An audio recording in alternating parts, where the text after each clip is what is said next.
pelaksanaan program ini bukan sahaja memfokuskan aspek kebersihan dan keselamatan makanan, tetapi juga memastikan setiap premis makanan yang dipahami yang disajikan dengan hidangan yang enak, benar-benar berkualiti dan benar-benar mencerminkan keunikan dan cita rasa Pahang.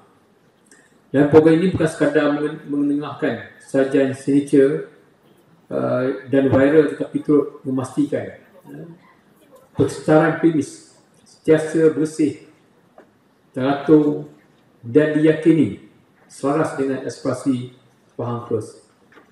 Jadi usaha besar ini bukan sahaja memastikan imej negeri Pahang sentiasa terpelihara sebagai destinasi makan-makan yang selamat dan diyakini, malah menjadi pelengkap kepada persiapan Tahun Melawat Malaysia pada tahun harapan 2026 dan dengan menjadikan Pahang sebagai antara destinasi bidang utama pelancong tempatan dan juga pelancong-pelancong antarabangsa.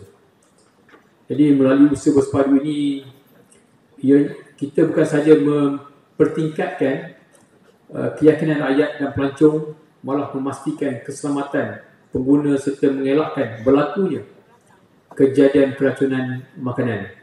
Dengan komitmen dan kerjasama semua pihak, saya yakin kita di negeri Pahang ini akan terus dikenali bukan sahaja keistimewaan makanannya atau hidangannya, tetapi juga tahap keselamatan, kebersihan premis,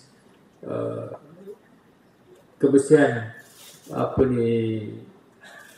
pekerja atau kaki tangan petugas di prim-prim ini yang boleh diyakini.